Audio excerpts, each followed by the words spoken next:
So now I would like to invite my colleague, Professor Bianca Brichoux, to present our speaker for today. Thank you, Mikhail, it's such a great honor and pleasure to engage in a conversation today with Dr. Eric Lepp, who is a visiting assistant professor in peace and conflict studies at Conrad Grebel University College at University of Waterloo. He's a peace scholar whose current research explores spaces of contact and the construction of community that includes the other in conflict-affected societies. He is particularly interested in the countercultural, resistant, and unexpected spaces where peace is being enacted and imagined against a backdrop of division. So, Eric, it's a great pleasure to have you here today. Oh, thank you so much for having me. And I just wanted to say also thank you to Lauren, who couldn't be here today, to Gabrielle, to yourself, Bianca, and to Mikhail. So it's an absolute joy to be here and have a conversation today. Thank you. I'm going to start with a question that is more about yourself and your pathway. And if you can just say a few words about yourself and your work, and more specifically, what motivated you to become a researcher in peace and conflict studies? Mm-hmm. Yeah, I mean, yeah, thank you for that question.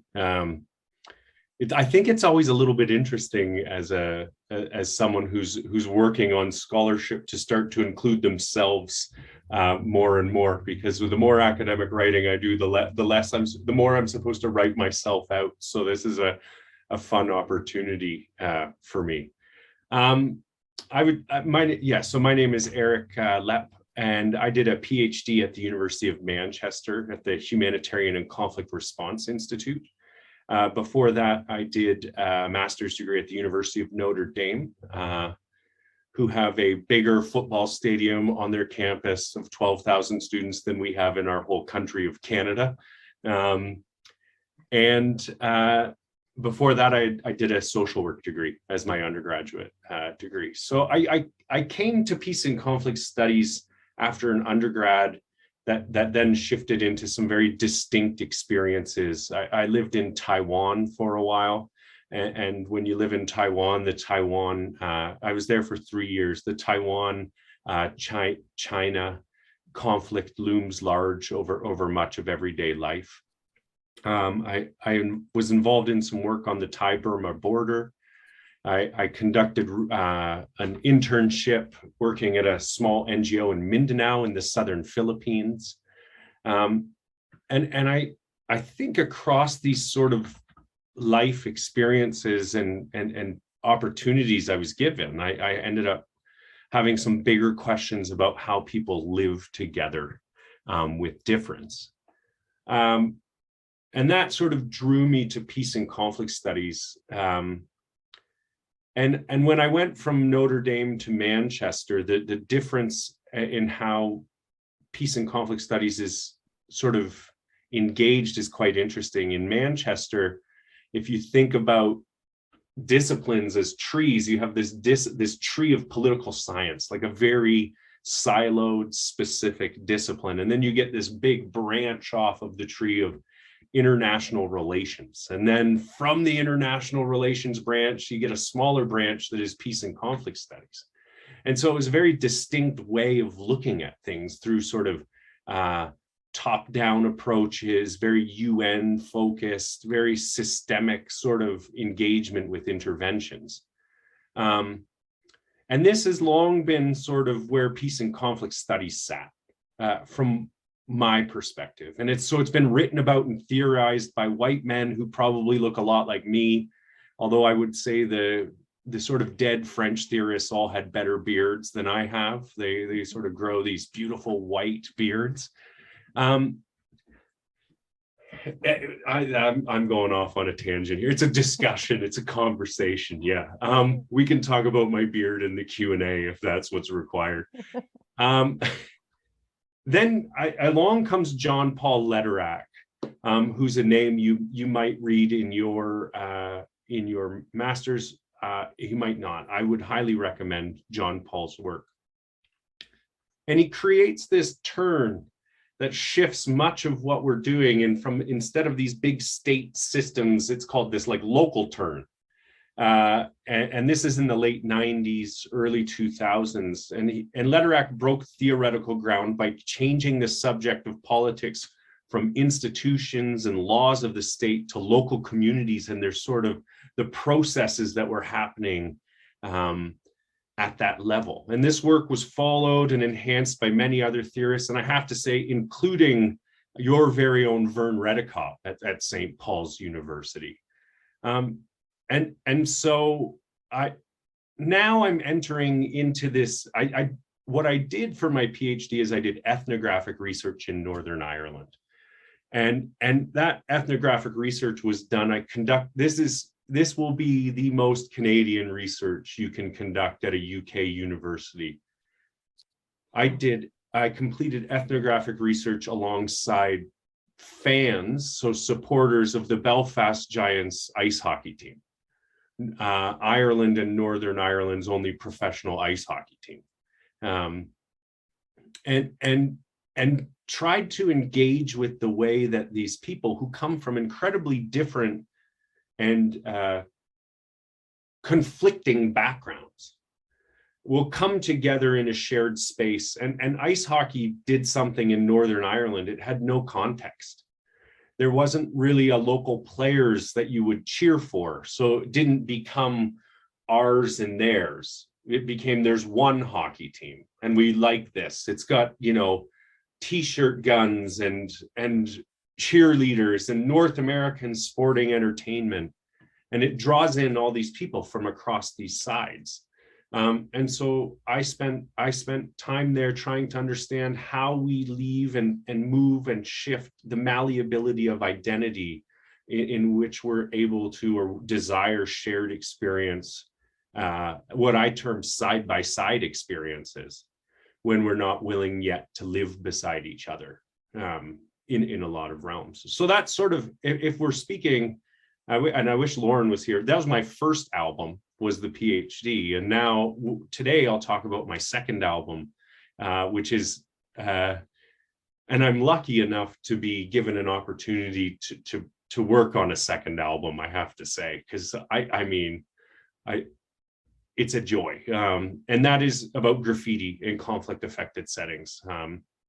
And so that is a long-winded response to your very simple introduce yourself question. So here I am. I'm going to talk about graffiti after I talk about all this other stuff. But shout out to Vern Redekop. That's wonderful. Thank you for your answer. That is really rich and gives us such a good idea of even of the field itself, and especially these grassroots changes that are happening and that you are engaged in contributing to this kind of work in peace and conflict. So you'd mentioned this idea of graffiti as an example of a localized voice that sometimes we may ignore or walk past it without noticing it, but which can say quite a lot about how communities understand conflict and peace. And I'm curious if you can tell us, why do you think graffiti can be seen as a window into people's everyday experiences in conflict-afflicted settings? Yeah, no, thank you. That is the question in a lot of ways, that all of this work, and I'm on a group, and I think maybe we'll talk about it in a little bit, about sort of working in a consortium of scholars that is engaging with graffiti in conflict-affected settings, and sort of how that the writing on the wall, and I thought that would be a great title for an article, The Writing on the Wall, sort of I don't know what, a play on, is it Pink Floyd? I don't know who, yeah. But like anyone who's ever written on graffiti has used that as an article title. So we're not allowed to call anything The Writing on the Wall, colon some other form of the title. So anyways, the graffiti work is a welcome expansion, or not, I shouldn't say a welcome expansion. It builds on the expansion and shifts to that more localized understanding of peace and conflict studies. And it also gives a distinct focus to the idea of this, the aesthetic, that which can be seen and experienced. And I think Lauren Levesque's work on music is an example, an excellent example of how we're growing in our understandings of emotions, soundscapes, artistic expression, to better understand how we read, see, and hear from local voices in conflict zones. And I think graffiti provides a really rich insight into society's different cultures, their different social issues, excuse me, their trends and political discourses, but it also tells us about the space and the time. It's both spatial and temporal. And these issues that can get represented in graffiti are highly pertinent in many conflict zones. As we can see, grievances, we can see political support. I would define graffiti, just so I can sort of frame this for our discussion, as sort of intentional mark making that may or may not, and likely doesn't, have the support of authority. So it's not written as though to be the message of power, but often those who have been disempowered. And it can be looked at, I think graffiti can be looked at through lenses of resistance, which is very common. I'm working on a piece on how it's an important method, and Gene Sharp talked about this in his 198 methods of nonviolent resistance. He used paint as protest, a very generic idea, but the way we can change spaces and meanings of things with a little bit of paint. So it can be used to look at resistance. It can be looked at through a lens of communication and representation. There can be divisive comments in graffiti. Graffiti is now always this call for peace. It can be very much directed at the other. And it can also be used in memorialization or commemoration. So it creates a memory scape. So to speak to the question about its value is also that it's always changing, I think. So again, I'll come to this temporal and the spatial. There's a deep connection between these sort of factors. Graffiti is paint on a wall in many cases, or a sticker on a wall, or a poster, and it can be covered. It can be painted over, and new works can replace it. So we can see changing attitudes take place on walls when we choose to give them attention.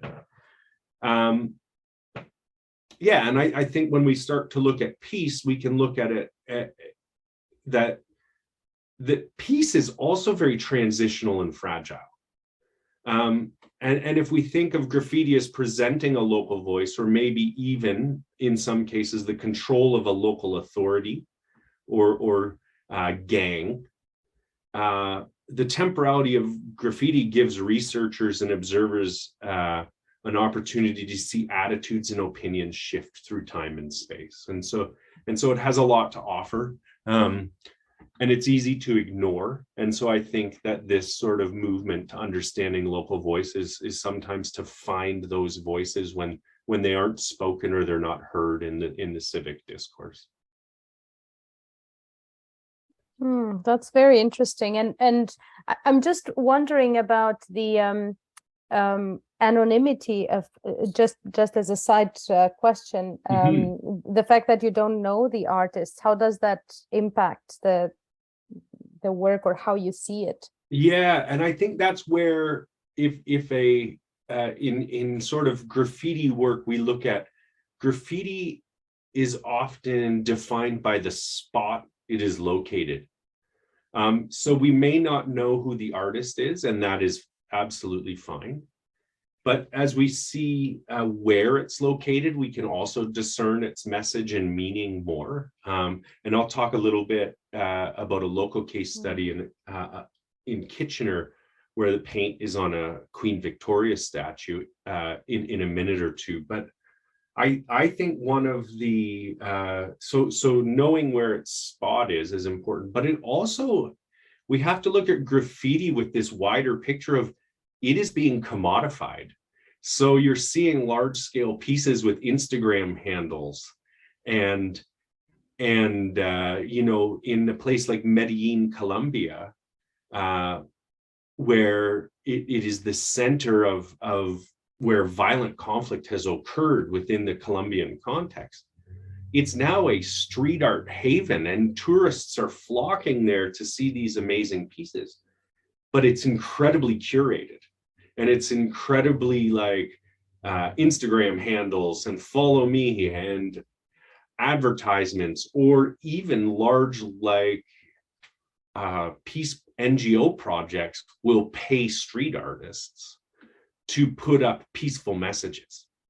And so that makes it actually almost cloudier to try and find what is the actual voice. Where is that? Where do you find that? Is it in the where do you find the grievances, or where do you find these things that are not either crime or commodified art, but a practice of resistance to perhaps both of those things? Thank you. It's really interesting to think about graffiti in that sense as an art of resistance, which may be something that not many of us are used to think about. And my next question is related to some of the links that you can see between graffiti as a form of socio-political commentary and leadership. So if you can speak a little bit about how you understand leadership based on your work and field experiences. Yeah, I mean, that's a good question. I think there's this question it's really an interesting one, because I mean, I was happy to be emailed these questions beforehand, but it didn't help me in all regards, as we'll likely see things fall apart on me if they didn't in the introduction. But my thoughts on leadership, particularly with graffiti, is that graffiti has an opportunity to show voices that are not heard. They're silenced in larger civic discussions, or people are disenfranchised from the systems we often deem suitable in international or community processes. And these things have an ability to show up on walls or on statues. And these are the ones that I and the group I'm working with are trying to pay attention to in our work. And I said, it's very difficult to discern, but is strong leadership in those voices that may not have a spot in a civic debate. And I think one discussion on this that I think is really important, and I made mention of it just a second ago, is what's happening here in Kitchener, Ontario. So I'm at the University of Waterloo. I'm in Kitchener, Waterloo. Although I assume the fall colors are absolutely stunning, and Ottawa are turning stunning. So I'm very jealous and disappointed not to be there. Yeah, and I think particularly with regards to this Friday being National Day of Reconciliation, our second one here in Canada, this is an interesting example. In the center of Kitchener, we have Victoria Park, named after Queen Victoria. And in the middle of this statue, since 1911, is this giant Queen Victoria statue. And this statue on Canada Day in 2021 got a bucket of red paint dumped on it. And if you think about sort of the timing, we had the Kamloops Residential School, that announcement of 215 children's graves. So when we start to think again about temporal and spatial challenges, the approach of the graffiti artist, artist can be a loose term here, but the person enacting the graffiti chose the space and the timing of Canada Day, our Day of Independence, to pour a bucket of red paint on Queen Victoria. Now, Queen Victoria's statue has been red painted several times since, and the city continues to clean it out. But what it did was create the civic discussion. So now, here in this central park, next to this giant Queen Victoria statue, there is a sign that has been erected. And I'll read you what the sign says, because it's really interesting that graffiti has worked as an act of civil resistance. I preface this with the point that graffiti, I have found no evidence of graffiti acting alone as a method of civil resistance. It needs support of movements. It needs support of protest. It needs support of other things. It's one method in a like a toolbox of methods. But the sign that the city erected says the statue of Queen Victoria was installed in 1911. Since that time, much has been learned about the history of colonialism in Canada. The cultural harm and erasure inflicted on First Nations, Inuit, and Métis peoples is a direct result of colonialism. The city of Kitchener acknowledges that the presence of this statue in Victoria Park may contribute to that ongoing harm. We are currently working with municipal partners and local Indigenous, racialized, and marginalized communities to move towards reconciliation in a more equitable city. This includes making decisions about our statues, place names, and more. So it has drawn that discussion that may not have been happening into a much more public sphere, and sort of the graffiti put that over the edge. Those people were already, there's strong movements of people putting that conversation in place, but the graffiti seems to have created some form of discussion. And I also think it's interesting that that sign next to the statue was graffitied as well about 2 weeks later. So part of the fun. But yeah, so I think that like we see leadership coming up through graffiti and it sometimes is needed, I think, in this case study at least. That's interesting. Even how you sort of define leadership as this act of influencing, you know, the power to influence larger decision-making forms of power. Thank you for that. Now, graffiti is often produced in public spaces, and as you say, it can be a way to both mark and create a space in community settings.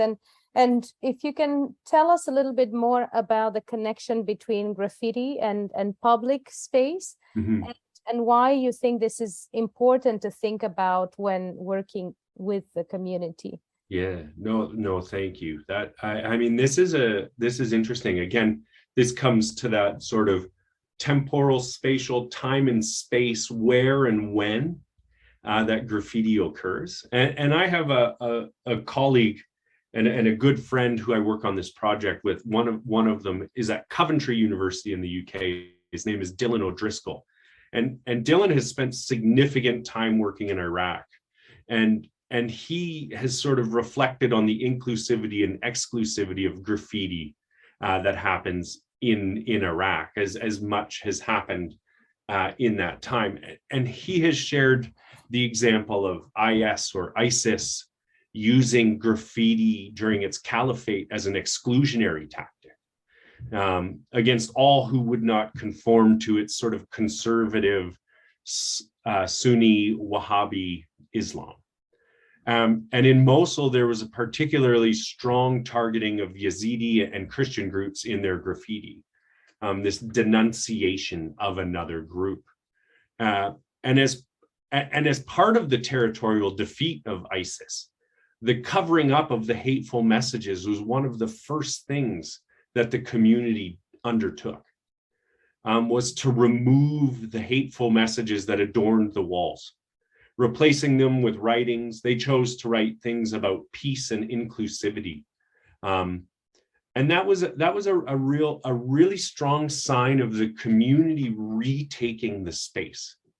Was to get rid of the hateful version of what, you know, I'm talking about graffiti in both a positive and negative sense here, and so what I think the Iraq example illustrates that in conflict-affected spaces, not only do the writing on the walls change, but so too do the spaces, the local dynamics and attitudes at the times must be considered. I think there was a lack of peaceful and inclusionary graffiti in Mosul, but that did not mean that these sentiments of peace and inclusion did not exist, but resistance to IS was met with ISIS was met with execution. So such visible signs were avoided. And I think as soon as they were able to move ISIS out of the area, they wanted their voices to be seen. It was something that had been forced upon them. So I think there's a lot in this example, but it illustrates that the way that we design our cities, decorate our cities, can demonstrate on almost binary between authoritarian control or community attitudes or beliefs. It's such a spectrum. Maybe binary isn't the right word, but I think it's the role of the research that we need to discern how these can differ and also what these things mean, and what they mean to our public spaces. Thank you. And I think that's particularly interesting when you think about also the danger that is entailed to persons who may commit acts of resistance, right, in terms of using graffiti. Thank you. And you work in collaboration with a group of other scholars, the Graffiti Consortium. So what are your experiences of working in collaboration? So if you can tell us a little bit about the benefits and challenges of collaborative work. Yeah, that's a good question. I've had a lot of fun with it. We're a bunch of fun in our consortium. And I know this is being recorded, so if they watch this, hi guys, everything's great. We're having fun. You're all true leaders. No, we're a bunch of fun, and I want to underline the positive way in which we engage with one another in our consortium. In fact, it's recently our group has taken on new dynamics. There's 5 people at the core of this research consortium, and we all were early career workers, researchers, teachers at University of Manchester together at this Humanitarian and Conflict Response Institute. But early career academic work often leads itself to dispersal fairly quickly to where are the jobs and who will pay me to continue to do this. So right now we have University of Manchester, University of Waterloo, Coventry University, and University of Sydney. So we're quite spread out.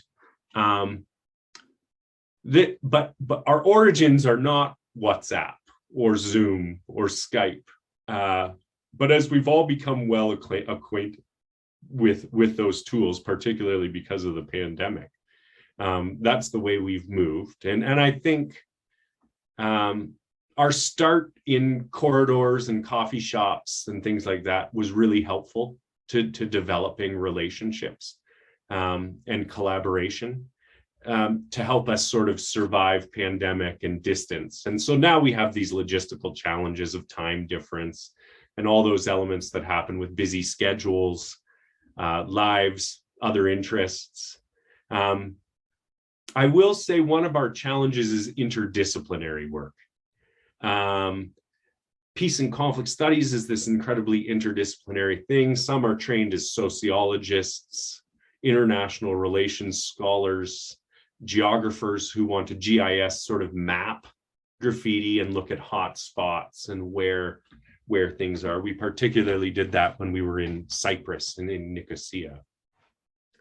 So you have different tools, you have different ideas. And what we've done as an academic project is whoever is the lead researcher, whoever has to shepherd the rest of us cats is herding us cats is the first author on anything that we've published.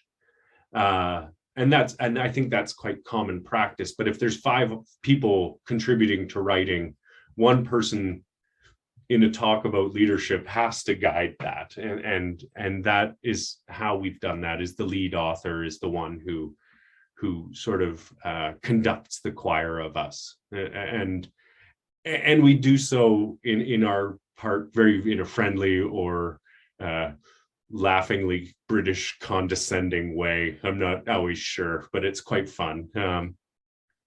Yeah, so I think those are some of the fun things. Academic research broadly, I think, can draw in people who are either this sort of type A.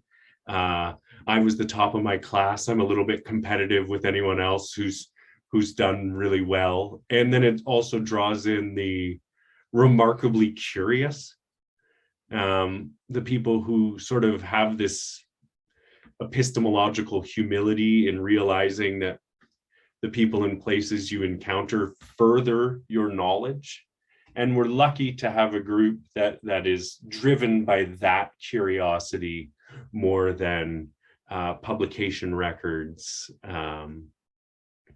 how we fit in a sort of research excellency framework in the UK universities. It's very much a way of finding people's stories and presenting them larger and thinking about how we look at these things. And so it's been a lot of fun. I don't know how long the consortium will exist, but we'll probably just keep chipping away at the different little questions and places as we can. Thank you. That's a great sign, and I think that this curiosity and intellectual humility is music to our ears in a sense, because we work in a similar collaborative way with the same spirit, and as you say, it can be a lot of fun. Mm-hmm. So my next question is related to your understanding of spirituality, and how do you see the importance, or what kind of role do you see spirituality playing in engaging with peace and conflict studies? Yeah, this is an interesting question for me. And I don't have a great answer, especially given the group I'm in conversation with who know more or talk more about spirituality than I do in my work. So I might go very sort of Ottawa politician-esque and deflect a little bit, and rather simply say that I think from my perspective, in particularly in my reading and my teaching, that spirituality, and I don't even know how to define spirituality, if I'm being very honest, but is very much alive and well in peace and conflict research and work that sort of requires an understanding of the art form of peace building, this sort of the Letterac would call it, John Paul Letterac would call it the moral imagination. This sort of artistic ability to see oneself in a web of relationships that goes beyond the far too common binary of violence, right? Us and them. And so I would recommend, obviously, John Paul Letterac's Moral Imagination. It's called The Art and Soul, the Moral Imagination, The Art and Soul of Peace Building. An absolutely brilliant text, and one that I focus much of my research is based on this sort of idea that we can see beyond this far too often landscape of violence. But also I think that we draw from and are influenced across worldviews, religions, and cultures in peace and conflict studies. Being interdisciplinary means many things, and so the important words and actions of engaged Buddhism and the teachings of Thich Nhat Hanh, the message of Dalai Lama, the nonviolence of Jainism, the resistance of Gandhi, Abdul Ghaffar Khan, or MLK are incredibly central to much of this. The reconciliation work of people like Desmond Tutu. I'll return again to Vern Redekop's work. All leave significant room for spiritual selves and collectives to be included in teaching and researching. And I think the sort of switch that happens, or that I don't fully understand happening in peace and conflict studies, as we look at things like restorative justice here at Conrad Grebel University College, where I am now, often involves the spiritual self, but then you have to transition things to the relationship with others in a more sort of sociological way, and so the spiritual collective, or differing views as a collective in sort of this idea of making things right, is really interesting to me. I don't know that balance between how we stay away from getting, and I would love to have a discussion about this, to be honest, how we move away from only focused on self to the wider collective, I think is really important, because we're starting to have more and more discussions about inner peace and then outer peace and how those things interact. It's just all fascinating. I don't know the answer to any of this. That's the end of my answer. It would be wonderful to engage in a conversation with you about this topic, because I think it's a question that is important to us as well. And I appreciate your explanation of the moral imagination and its important role in nonviolent movement and peace building. Thank you for that. And before we continue with questions from the audience, I will end with our last question about what kind of practical advice would you give to emerging leaders or scholars interested in peace and conflict studies? So what kind of challenges you feel they may face?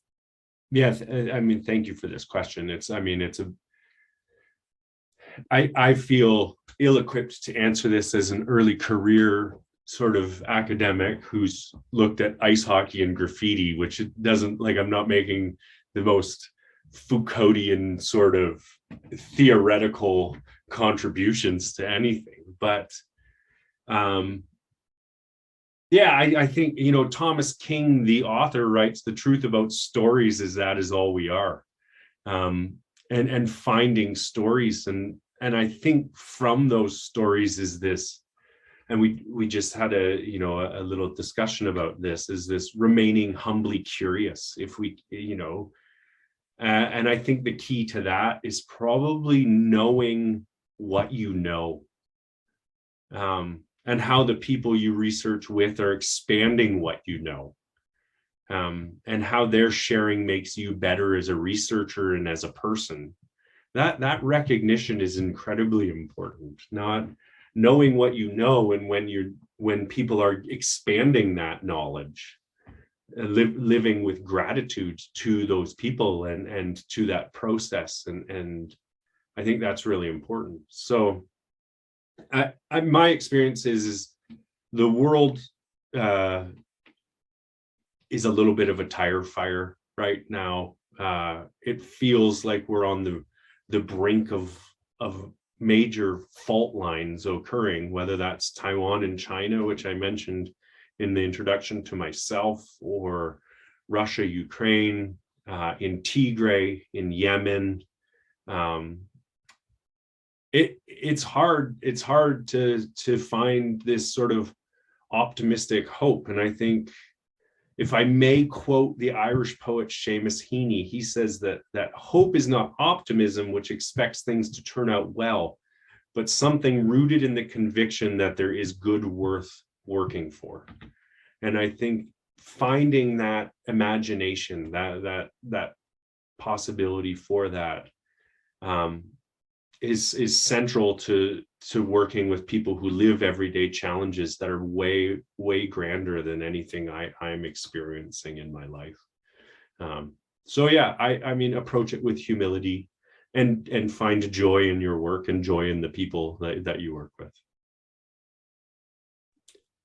Thank you for ending on such an inspiring and beautiful note, especially with the quote about hope, which I really appreciate. And we thank you very much for being with us today and sharing your experience and your wisdom with us. And we will now turn to questions from the participants. Mikhail, if you want to. Yes, we have a good 15 minutes in front of us. So is anyone willing to make a comment, ask a question? The floor is open. Or teach me about spirituality a little bit. I would also take anyone up on that. I may start. I will allow myself the privilege of starting. I had a question, which is about you talked about moral courage, imagination, and one of the key aspects of Graffiti is about breaking the law, is about disobeying. And what did you learn from your field, or for looking at ice hockey in other settings? From why do people choose to engage into that? Why?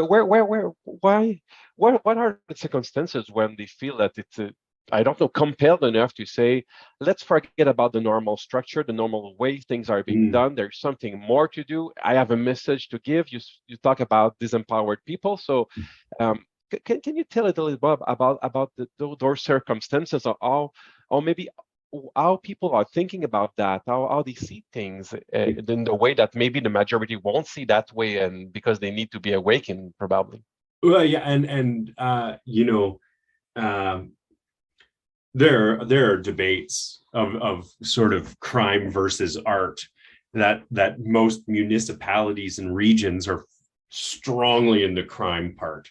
I believe there have been a few studies that look at, does graffiti actually cause, like almost broken windows theory, does the graffiti on the wall cause people to feel insecurity and then more crime is committed? And they couldn't find graffiti as causation for there to be a violent hotspot. I see graffiti as voice to those. I mean, there's all sorts of graffiti. There's a lot of bad graffiti out there too, Mikhail. Like, as you try and map graffiti, just teenagers' tags and stuff is the most common. And that's the most sort of disreputed or disliked type of graffiti, is the tagging that it's marking of territory, right? Another thing we looked at in Cyprus was the way language was used. When you were near the checkpoints across the sort of the UN buffer zone that goes through Cyprus, it keeps the Turkish Cyprus side from the Greek type Cyprus side. When you got closer to border crossings, the language turned to English in graffiti, as if directed towards the international audience that might be there. So that doesn't answer your question, but it shows that different graffiti is targeted at different places. Many places it will be football related or soccer, like ultras versus other ultras marking zones. It always ends up coming down to soccer or football. My English colleagues would really have an issue with me calling it soccer, so we'll call it football. So the legality is a part of it. It tends to be, when it's authorized, it is given a message that is focused on what the authorities would like. And so that anti-authoritarian resistance runs through the act, and is part of the purpose of doing it that way. But we also saw graffiti at the beginning of the Syrian uprising. The graffiti was one of the things that kicked off what continues in Syria, was people writing messages that were anti-Assad on a wall and then being punished ridiculously, and then it turned very much more violent. So it has potential when that happens, when an authoritarian government chooses to respond so heavily.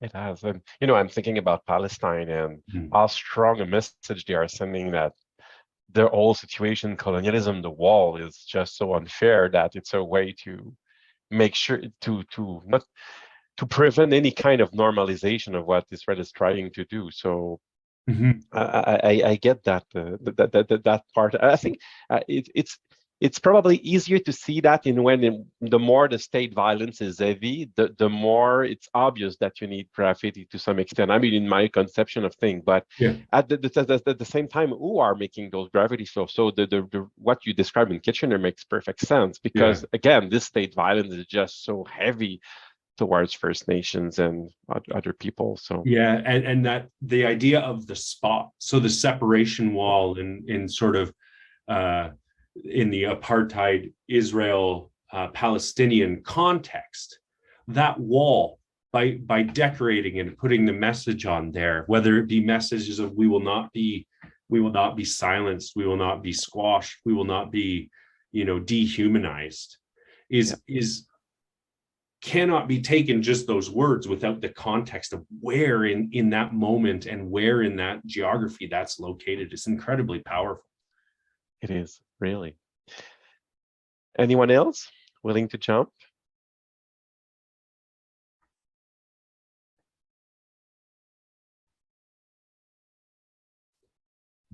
May I?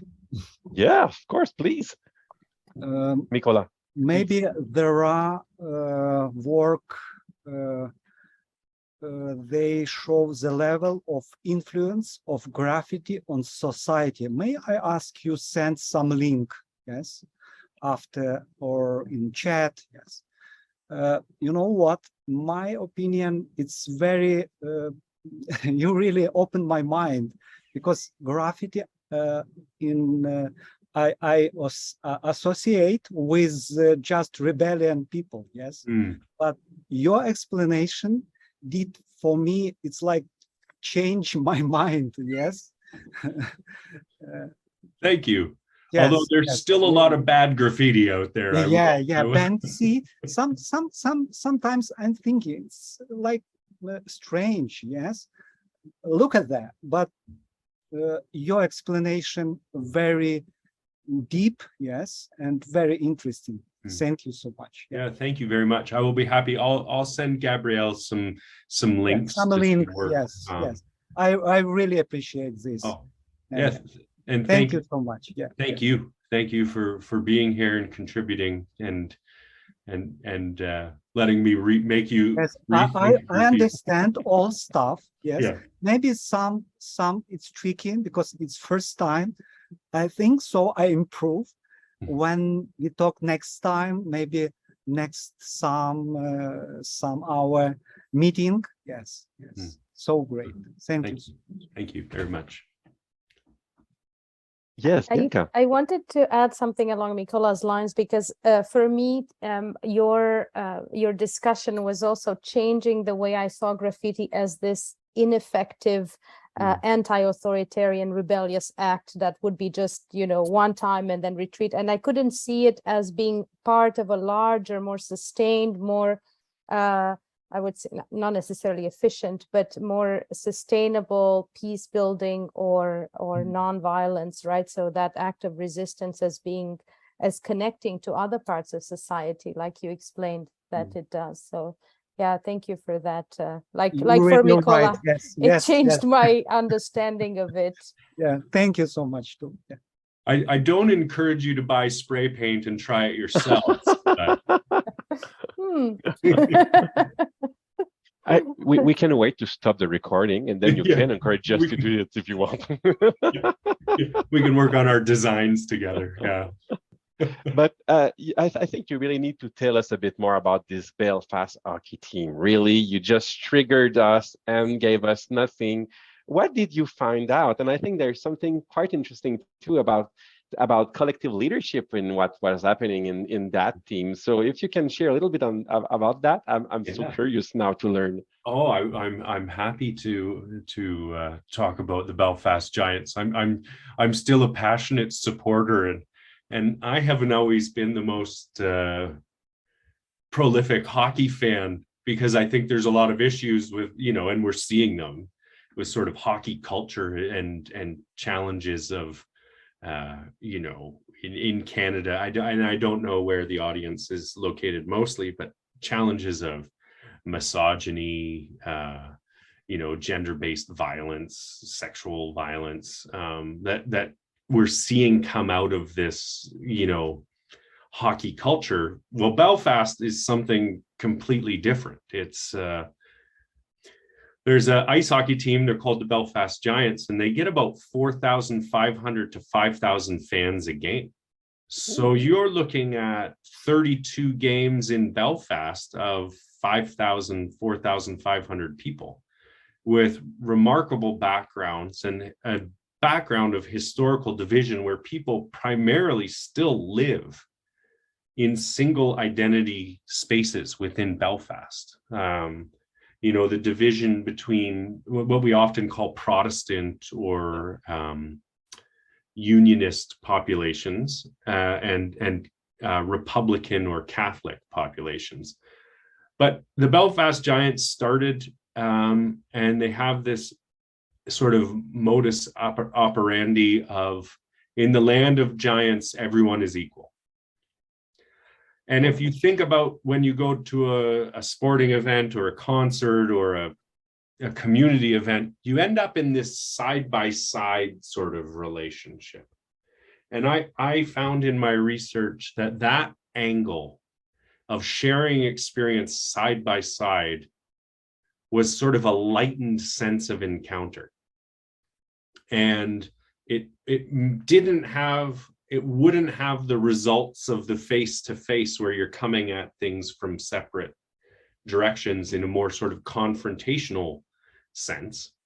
And those face-to-face settings could lead to more confrontation. They could lead to more reconciliation. They could have deeper sort of meaning. But when you took it and you went side to side, there was a higher sort of willingness to share experiences and share spaces. And I use the supporters. I would buy a hockey ticket and I would sit beside someone, and my goal was to interview them throughout the game and just understand their meaning and value of the space they're in. And I met the most fantastic people, with stories and willingness to share and openness that I could talk about this for far too long. I see we've got about 4 minutes left, but the Belfast Giants are a remarkable team, a remarkable community initiative within Belfast, and it's always fun to watch a hockey game in Northern Ireland. So, yeah. Wow.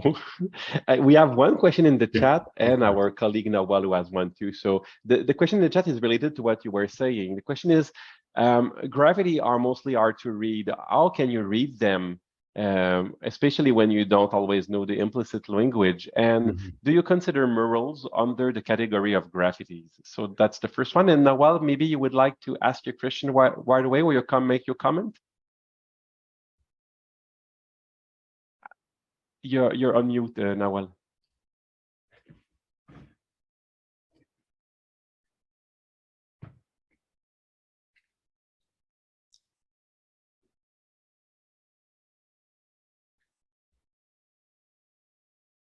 Okay. Maybe I'll take that question on murals.